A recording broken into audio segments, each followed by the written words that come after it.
Hi guys, so welcome to my channel SRJ Veer. और आज कोई मेरी डेली रूटीन की व्लॉग्स नहीं है, बट ऑनेस्टली मेरे पास मैसेजेस आते हैं इंस्टाग्राम पे। ऑनेस्टली आते हैं, ठीक है। रिसेंटली मेरे पास लास्ट वीक कुछ 3-4 जन का कॉल आया था। तो मैंने पहले तो उनके मेरे पास व्हाट्सएप पे मैसेजेस आए कि सॉरी इंस्टा पे मैसेजेस आए कि hey Shivam and could you please help me out to find out a room और पीजी इन मुंबई और Navi Mumbai, south Mumbai, blah blah blah. तो आई चूज़ कि बेटर इफ़ मैं कॉल पे उनके साथ बात कर पाऊँ और उन्हें गाइड कर पाऊँ, ठीक है। क्योंकि इंस्टा पे टेक्स्ट में मैं क्या बोलूँगा, वो क्या समझेंगे और फिर वो क्या करेंगे, तो वो बहुत सारे कन्फ्यूजन्स क्रिएट हो जाते हैं, ठीक है। तो मैं फिर से आपको गाइड करने वाला हूँ कि मुंबई में फ्लैट्स कहाँ पे लेने चाहिए। एंड आई थिंक कि ये बहुत बड़ा एक कंसेप्शन बना हुआ है कि मुंबई बहुत महंगा है, ठीक है। हाँ, मुंबई है महंगा, बट आपको पता है ना कि जो 2 टायर सिटीज़ होती हैं ना, या फिर जो भी सिटीज़ होती हैं, तो वहाँ पे ऐसे एरियाज़ होते हैं, पॉश एरियाज़ होते हैं। बट ऐसा नहीं है कि यहाँ पे कोई भी न्यू कमर आके रह नहीं सकता या फिर अफोर्ड ही नहीं कर सकता, ऐसा नहीं है, ठीक है। मैं सबसे पहले ये जो मुंबई में रहने वाली मिथ है ना, वो तोड़ देता हूँ।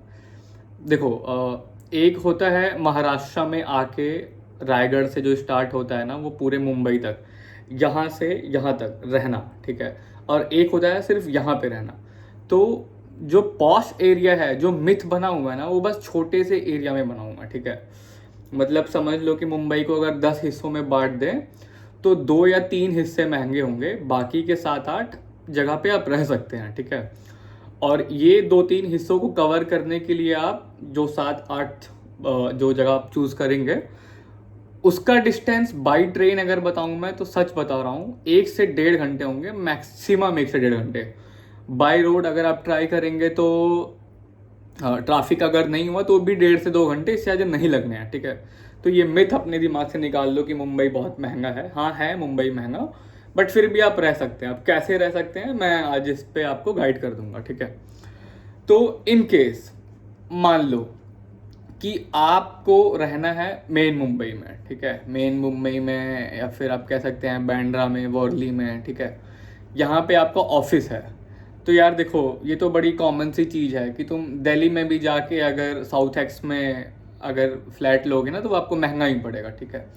तो जब भी आप एक पॉश एरिया में प्रॉपर फ्लैट लोगे तो महंगा पड़ेगा, ठीक है। तो आपके पास एक ही ऑप्शन होता है कि आप थोड़ा सा ट्रैवल यूज़ करें, आप थोड़ा सा ट्रांसपोर्ट करने का मतलब ट्रांसपोर्ट यूज़ करें और ट्रैवल करने का थोड़ा सा गट्स रखें, तो आप मुंबई में रह सकते हैं, ठीक है। और मैं भी फर्स्ट टाइम आया था, तो मैं भी पहले बहुत डाउट्स में था कि आई डोंट नो कि मेरी सैलरी क्या होगी उस टाइम पे, और क्या मुझे पे आउट मिलेगा, कैसे मैं सरवाइव करूँगा, कैसे मैं रेंट पे करूँगा, मेरे खर्चे कैसे उठेंगे, बहुत सारी डाउट्स थी, ठीक है। तो देखो, स्टार्ट करता हूँ अभी, क्योंकि वीडियो बहुत ज़्यादा लंबी नहीं बनानी है, ठीक है। तो यार देखो, ऐसा भी नहीं है कि बहुत कम में मिल जाएगा, बट सच बताऊँ तो यहाँ पे तुम्हें 5,000 में भी तुम्हें रहने के लिए जगह मिल जाएगी। बट वो कैटेगरी में आई थिंक वो जो टीन शेड्स आती है ना, वो सब आएंगे, ठीक है। बट उसके भी डिपॉजिट ना, तुम समझ लो कि अगर तुम्हें 5,000 का भी रूम मिल रहा है ना, तो उसका डिपॉजिट तुम्हें 20 या फिर 25,000 देना पड़ सकता है, ठीक है। और ये मैं चौल की बात कर रहा हूँ, ठीक है। अगर तुम्हें सॉरी सॉरी सॉरी खाना खाया तो बस डकार आ गया। तो अगर तुम्हें चौल में रहना है, ठीक है, बहुत शौक होने की बात नहीं है चौल में रहना, वो भी जगह ही होती है, और हर किसी का आई थिंक एक बजट होता है, ठीक है। तो उसके हिसाब से मैं बता रहा हूँ कि चौल में अगर तुम्हें रहना है, या फिर कोई भी चौल के लिए ऐसे मतलब उसको क्यूरियोसिटी है कि उसको जानना है कि क्या रेट्स होते हैं चौल के, तो 5,000 to 6,000 आपको एक चौल का रेट पड़ेगा, ठीक है। और आपको 20,000 to 25,000 मिनिमम आपको डिपॉजिट देनी पड़ सकती है विथ ब्रोकर चार्ज। बिना ब्रोकर के बहुत ही रेयर आपको मुंबई में फ्लैट्स मिलेंगे।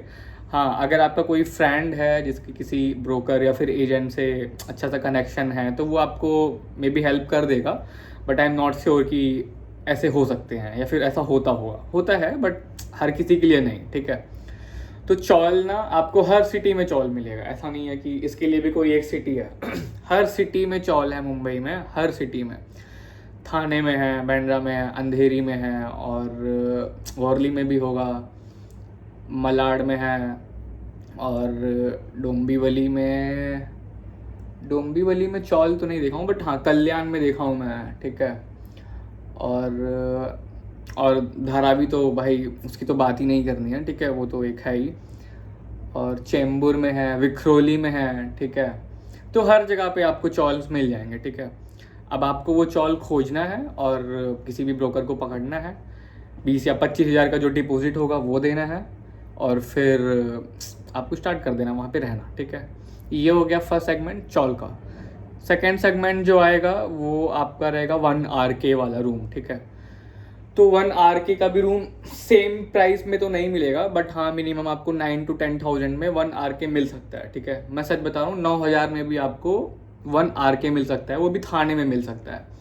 क्योंकि अभी रिसेंट में मेरा एक फ्रेंड है, वो 1 RK लिया है, और वो 9,000 का रेंट पे कर रहा है अभी, और उसकी डिपॉजिट भी 20,000 है, सिर्फ 20,000 है, ठीक है।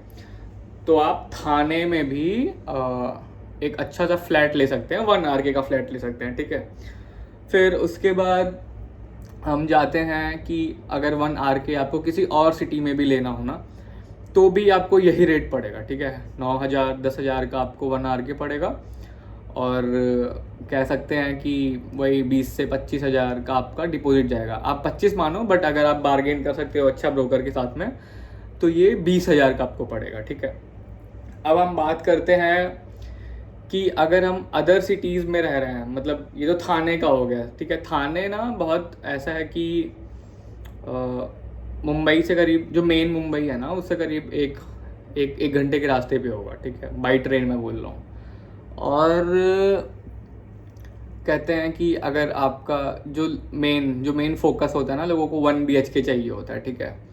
और वो 1 BHK ऐसा चाहिए होता है कि जो मेन सिटी, जो मेन मुंबई है ना, अंधेरी, वर्ली, ये बांद्रा वगैरह, ठीक है, तो वहाँ से उनका डिस्टेंस बहुत ज़्यादा ना हो, ठीक है।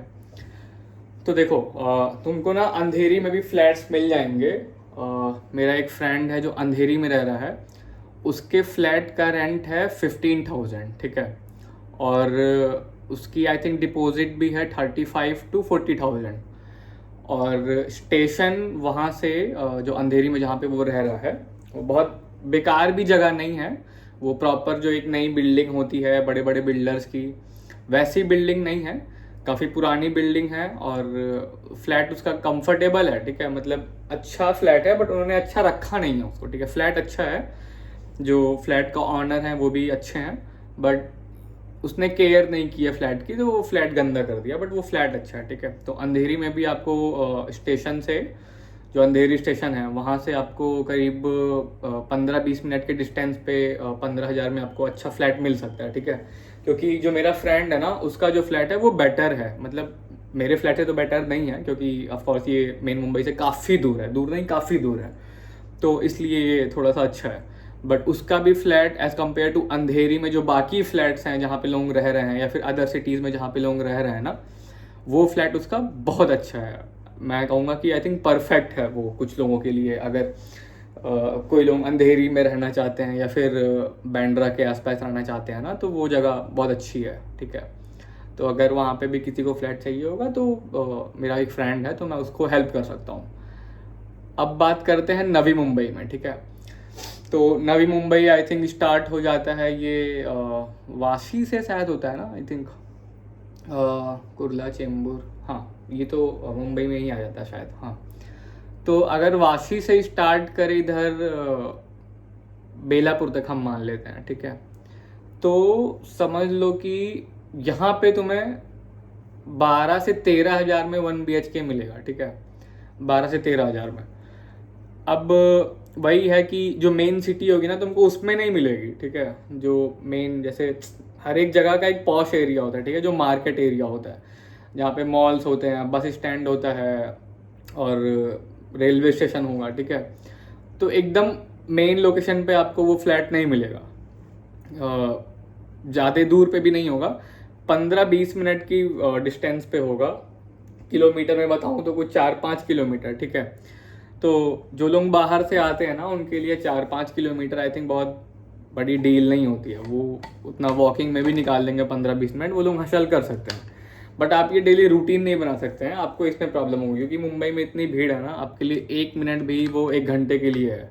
1 घंटे के बराबर होता है 1 मिनट, क्योंकि 1 मिनट में ट्रेन में कम से कम 500 से 1000 लोगों की भीड़ बढ़ जाती है यहाँ पे किसी भी स्टेशन पे। तुम एक दो अगर आउटर स्टेशन है तो उसको छोड़ दो, नहीं तो यहाँ पे जगह में जो भीड़ होती है ना वो बढ़ जाती है। 1 मिनट, हाँ। तो मैं बताऊँ कि अगर आपको नवी मुंबई में फ्लैट लेना है तो आपका बजट आप 13 के रखो। आई एम श्योर कि आपको 13,000 में एक अच्छा फ्लैट मिल जाएगा नवी मुंबई में। नवी मुंबई मीन्स वाशी, और वाशी के बाद क्या आया, नेरुल, सीवुड्स, फिर उसके बाद जुई नगर, कोपरखेरने, और जो बढ़ते बढ़ते घनसोली, ऐरोली, ठीक है, उल्वे, बामन डोंगरी, ये सारी जो जगह है, ठीक है। तो इसमें आपको 13,000 से लेकर के या फिर 12,000 से लेकर के 15,000 तक, मैक्सिमम 15,000 तक आपको 1 BHK एक अच्छा फ्लैट मिल जाएगा, ठीक है। आप बहुत ज़्यादा अच्छा फ्लैट चाहोगे कि तो आपको 20,000 में आई थिंक फर्निश भी, फुल फर्निश फ्लैट मिल सकता है, ठीक है। तो ये था फ्लैट के लिए। पीजी के लिए तो मैं काफ़ी टाइम से, पीजी का मुझे आइडिया नहीं है, और बट मेरे कुछ कॉन्टैक्ट्स हैं जो मुंबई और नवी मुंबई में रहते हैं, या फिर एक दो लोगों का, एक मेरा फ्रेंड है उसका खुद का पीजी भी है, ठीक है। फ्रेंड नहीं है बट हम लोग मतलब जानते हैं एक दूसरे को। तो मैंने काफ़ी लोगों को भेजा भी था वहाँ पे, लास्ट ईयर भेजा था आई थिंक, 3-4 लोग गए थे मेरे कॉन्टैक्ट से वहाँ पे। तो अब पता नहीं उन्होंने फ्लैट लिया था या नहीं लिया था, बट 2 जन लिए थे आई थिंक। एक कोई आई थिंक एमपी से आया हुआ था, एक बंदा था उसने लिया था, और आई थिंक कोई गाज़ियाबाद से था या दिल्ली से था। तो वो दोनों फ्लैट लिए थे एक मेरे सजेशन पे, तो मुझे बहुत अच्छा लगा था। और बाकी यही है यार, तुम्हारा बजट ना अगर 12-13-14 हज़ार है ना फ्लैट लेने का, तो तुम फ्लैट ले सकते हो, ठीक है। कोई बहुत बड़ी बात नहीं है, तो टेंशन नहीं लो कि मुंबई में जाएंगे तो कहाँ रहेंगे ये वो। और अगर सच में टेंशन होगी ना तो मेरे पास बस एक फ़ोन कर लेना, मैं तुमको अच्छे से गाइड कर दूंगा, तुमसे मिल भी लूँगा भाई। मैं बहुत मज़ा करूँगा, ठीक है। साथ में चलेंगे, घूमेंगे फिरेंगे, चाय वाय पियेंगे। तो ये था आज का गाइड। अगर आपको कुछ भी क्वेरी अभी भी होगी ना तो बता देना, बस स्ट्रेस नहीं लेना, ठीक है, कि कहाँ रहना है, ठीक है, ये स्ट्रेस नहीं लेना। तुमको नहीं मिलेगा ना तो 250-300 में डॉर्मेट्रीज भी मिल जाती हैं स्टेशन पे, ठीक है। तो डॉर्मेट्री ले लेना 2-3 दिन के लिए, तब तक तुम क्या कहते हैं, किसी भी ब्रोकर से मिल के ना तुमको वो 2 दिन में फ्लैट दिला देते हैं भाई यहाँ पे ब्रोकर, 2 दिन मैक्सिमम। एक दिन वो तुमसे डिटेल्स लेंगे, तुमसे डिस्कस करेंगे, दूसरे दिन वो तुमको फ्लैट दिखाएंगे, या क्या पता अगर तुम उन्हें टाइम से पहले बता दो, आने से पहले बता दो, तो तुम्हें सेम डे पे भी दिखा देंगे। तो स्ट्रेस मत लो, ठीक है। बाकी मिलते हैं मेरी नेक्स्ट ब्लॉग में। Bye, tata, see you. I don't know कि नेक्स्ट ब्लॉग क्या होगी, but yes I am excited. और मैं ना थोड़ा सा डरता भी हूँ अभी बाहर कैमरा ऐसे करके बातें करने में। तो बाय, मिलते हैं।